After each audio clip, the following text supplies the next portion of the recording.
முஸ்லிம்களாக படைத்து பரிபாலித்துக் கொண்டிருக்கக்கூடிய அந்த அல்லாஹ்வுக்கு எல்லா புகழும் அல்ஹம்துலில்லாஹ்.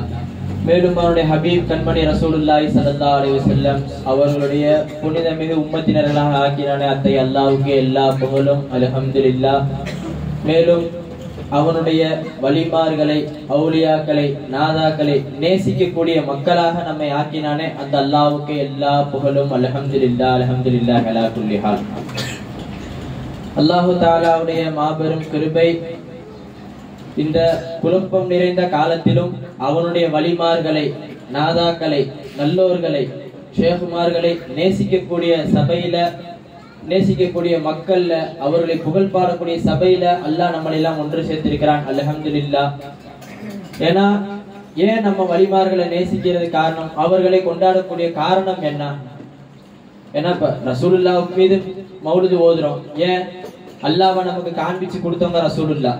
ரசூலுல்லாஹ் இல்லைன்னா நமக்கு அல்லாஹ் யாருன்னு தெரிஞ்சிருக்காது, ஈமான்னா என்னன்னு நமக்கு தெரிஞ்சிருக்காது, நமக்கு சொர்க்க நரகத்தை பத்தி தெரிஞ்சிருக்க ஆள் கிடையாது. அதனால ரசூலுல்லாஹ்வை புகழ்றோம். சரி, வலிமார்களை எதுக்கு நாம புகழணும்? வலிமார்கள் நமக்கு என்ன கத்துக் கொடுத்தாங்க? நாம ரசூலுல்லாஹ் சஹாபாக்களுக்கு கத்துக் கொடுத்த இல்மு ஞானங்கள் இருக்குதே, அதை நமக்கு கற்றுக் கொடுக்கக்கூடிய வாசல் விலாயத்துடைய வாசல் அல்லாது வேற எந்த ஒரு வாசலையும் நம்ம போய் எடுத்துக்கொண்டு. ஏன்னா சஹாபாக்கள் எத்தகைய ஈமான ரசூலுல்லாஹ் கொடுத்தாங்க. முதல் நாள் இப்பதான் இந்த வினாடி ஈமானை ஏற்றிருப்பாங்க. ரசூலுல்லாஹ்வுடைய கையை பிடிச்சு அஷ்ஹது லா இலாஹ இல்லல்லாஹ் அஷ்ஹது அன்னக ரசூலுல்லாஹ் கலிமா சொல்லிருப்பாங்க. சொன்ன அடுத்த வினாடி போர்க்களத்துல போய் ஷஹீதாகிறதுக்கு ரெடியா இருந்தாங்க. அப்ப என்ன அவங்களுக்கு அனுபவிச்சாங்க? கேள்வி இருக்குல்ல. அப்படி என்னத்தை அவங்க அனுபவிச்சாங்க? நம்ம வருஷத்துல பிறந்ததுல இருந்து 1000 முறை லா இலாஹ இல்லல்லாஹ் சொல்லிட்டோம், 1000 தடவை முஹம்மது ரசூலுல்லாஹ் சொல்லிட்டோம். ஆனா சஹாபாக்கள் செஞ்ச அர்ப்பணம் நம்மள ஆக முடியல. ஏன்? ஏன்னா ரசூலுல்லாஹ் சஹாபாக்களுக்கு எந்த இல்மை கொடுத்தார்களோ அந்த இல்மு நம்ம கல்புல இல்ல. அந்த இல்ம நாம எங்க போய் எடுத்துக்கிறோம்? அதையும் அல்லாஹ்வே சொல்லி கொடுக்குறான். அர் ரஹ்மான் ஃபஸல் பி ஹபீரா. அல்லாஹ் பத்தி தெரிஞ்சுக்கணும்னா அதை அறிவிக்கக்கூடிய அறிவிப்பாளர் இருக்கிறாங்க, அவங்களுடைய வாசல்ல போய் நீ தெரிஞ்சுக்க. நாமள தெரிஞ்சிக்க முடியாதுங்க. ஏன்னா அல்லாஹ் ஞாபகப்படுத்தின ஒரு விஷயம். ஏன்னா இப்ப நாம உஸ்தாதா இருக்கிறோம், நம்முடைய பிள்ளைங்களையும் ஆலிமாக்கணும், ஓத வைக்கணும்னு சொன்னா நாம தான் போய் உஸ்தாதா இருக்கிறோமே, எதுக்கு வெளியில அனுப்பிட்டு நாமளே வீட்டுல வச்சு எல்லா கித்தாபுகளையும் ஓதி கொடுத்து, தப்சீர் ஹதீஸ் எல்லா கித்தாபுகளையும் ஓதி கொடுத்து நாமளே அவரை உஸ்தாதுன்னு சனது கொடுத்து அவர் பெரிய உஸ்தாதை நம்ம ஆக்கிட முடியுங்களா? முடியாது. நம்ம என்னதான் எவ்வளவு பெரிய திறமை இருந்தாலும், அந்த கலையில உச்சத்தில் இருந்தாலும், அதை பத்தி தெரிஞ்சுக்கணும்னா, ஒரு ஆலிம் ஆகணும்னா மதரசாக்களை தேடி போய் தான் கத்துக்க முடியும். அதே மாதிரி அல்லாஹ்வை பத்தி அறிஞ்சிக்கணும்னா பெருமானார் சஹாபாக்களுக்கு எந்த இல்மு ஞானத்தை கொடுத்தார்கள், எதை கொண்டு சஹாபாக்கள் அவ்வளவு அர்ப்பணம் ஆனாங்கன்றது தெரிஞ்சுக்கணும்னா அதுக்கு வலிமார்களுடைய வாசல்ல போய் தான் நாம கத்துக்க முடியும். அதனாலதான் ஷைத்தான் நம்ம இப்ப இந்த சமுதாயத்தை எப்படி ஷைத்தான் பக்கம் இழுத்துக்கிட்டு போறான், வலிமார்கள் வாசல் பக்கமே போக விடாம வச்சுட்டான். ஏன்னா ஷைத்தான் அல்லாஹ் கிட்ட சபதம் போட்டது என்ன? சிராத்துக்கல் முஸ்தகீம். உன்னை அடையிறதுக்கு வராம அந்த வரக்கூடிய பாதையிலே அவனை நிப்பாட்டி உட்கார வச்சுக்கிறேன். உன்னை அடைய விட்டு இழுப்பேன் இல்ல, உன்னை அடைய விடாம அவன் அடையிறதுக்கு ஒண்ணு நெருங்கி வரக்கூடிய பாதை இருக்குல்ல, அந்த பாதையில போய் நான் உட்கார்ந்துக்கிறேன். அப்ப அல்லாஹ் அடையிறதுக்கான பாதை எது? விலாயத்துடைய வாசல், வலிமார்களுடைய நேசம், வலிமார்களை அண்டி போறது. அதை கொண்டுதான் நாம என்ன செய்ய முடியும்? அல்லாஹ்வை அடைஞ்சிக்க முடியும். ஏன்? அப்ப தொழுகை, நோன்பு, மத்த இபாதத்துகளை கொண்டு அடைஞ்சிக்க முடியாதுன்னா, ஏன்னா நம்ம தொழுகிற தொழுகை இருக்க, அதை கொண்டே ஷைத்தான் பக்கம் நம்மள இழுத்துக்கிறோம். நாம தொழுகிற தொழுகையவே நமக்கு தீங்கா மாத்தி விட்டுருவான். நாம வைக்கிற நோம்பையே நமக்கு தீங்கா மாத்தி விட்டுருவான். நாம கொடுக்கிற ஜக்காத், ஹஜ், இது போன்ற நம்ம செய்யற அமல்கள் இருக்கு பாருங்க, நம்ம செய்யற அமல்களை கொண்டே ஷைத்தான் பக்கம் இழுத்துக்கிறோம் நம்மள. ஆனா அது நமக்கு தெரியாது. நாம எல்லாம் சரியா செஞ்சிட்டோம் விளங்கிக்கிட்டு இருப்போம். நாம கரெக்டா தொழுதுட்டோம், கரெக்டா நோன்பு வச்சுட்டோம், இத்தனை ஹஜ் செஞ்சுட்டோம், நம்மளே அது மாதிரி விளங்கிக்கிட்டு இருப்போம். அல்லாஹ்வுடைய ரஹ்மத்தை பத்தி, அல்லாஹ்வுடைய ரஹ்மானியத்தை பத்தி நாம விளங்கவே முடியாது. அப்ப நம்மளுடைய கல்புல ஈமான் முழுமையா உட்காரணும், அல்லாஹ்வை பத்தி அறிமுகம் வேணும்னா வலிமார்களுடைய பார்வை நம்ம பக்கம் திரும்பணும். சரி, வலிமார்களுடைய பார்வை நம்ம பக்கம் திரும்புறதுக்கு என்ன செய்யணும்? இப்ப மௌலுடைய சபையில உட்கார்ந்து இப்ப எஜமா நான் ஷாஹுல் மீது பாஷா எஜமானுக்காக மௌலு ஷரீஃப் ஓதணும், அது மட்டும் போதுமா? அவங்க கிட்ட நாம என்ன கேட்கணும்? இப்ப மௌலுது ஓதிட்டா சரி, இதை கொண்டு அவங்கள்ட்ட நாம என்ன கேட்கணும்னு ஒண்ணு இருக்குல்ல. இப்ப நம்ம ஒரு உஸ்தாது நமக்கு தெரியும், நல்லா பழகின உஸ்தாது, பல வருஷங்களா தெரியும்னு வச்சுக்கிறோமே.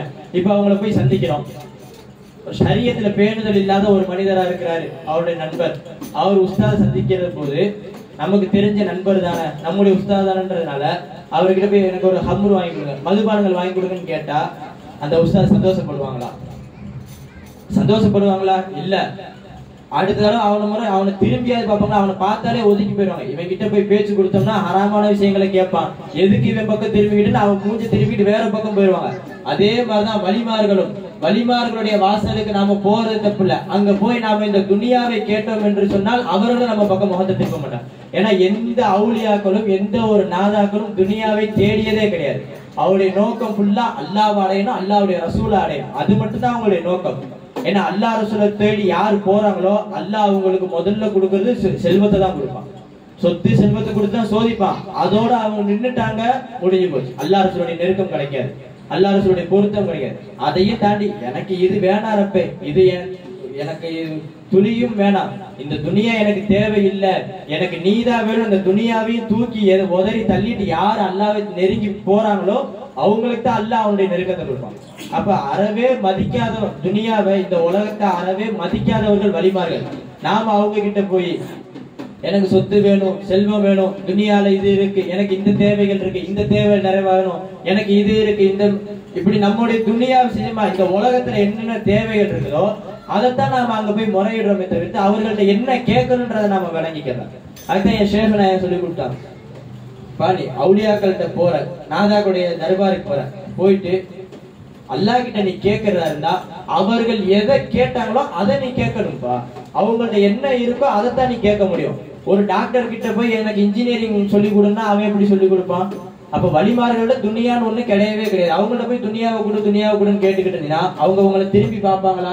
பார்க்கவும் மாட்டாங்க. துனியாவை பத்தி கொடுக்கறதுக்கு பத்தி அல்லாஹ் கிட்ட கையேந்த. அவங்க கிட்ட நீ கேட்கறது என்ன கேட்கணும்? அவங்கள்ட்ட என்ன இருந்துச்சோ அதை நீ கேட்கணும். அவங்கள்ட்ட இருந்தது என்ன? அல்லாஹ் ரசூலுடைய நெருக்கம், அதைத்தான் நம்ம என்ன கேட்கணும்.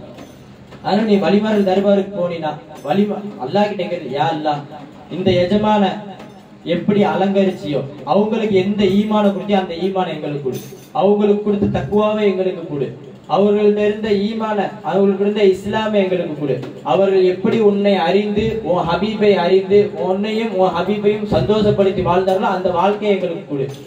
இந்த எஜமானுடைய ஜிஸ்முடைய ஃபைசானை கொண்டு எங்களுடைய ஃபைசான் அலங்கரிச்சு, இந்த எஜமானுடைய ரூஹுடைய ஃபைசானை கொண்டு எங்களுடைய ரூஹுகளை அலங்கரிச்சு, இந்த எஜமானுடைய கல்புடைய ஃபைசானை கொண்டு எங்களுடைய கல்ப அலங்கரிச்சு, இந்த எஜமானுடைய சிறுடைய ஃபைசானை கொண்டு எங்களுடைய ஃபைசானை அலங்கரிச்சு.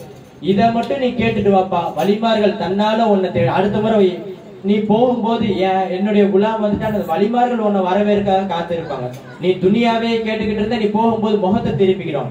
ஆக ஷேகுமார்களை கொண்டு நாம அடைய வேண்டியது என்ன? அல்லாஹ் ரசூலுடைய நெருக்கம். அவர்கள்ட்ட கேட்க வேண்டியதும் அதுதான்.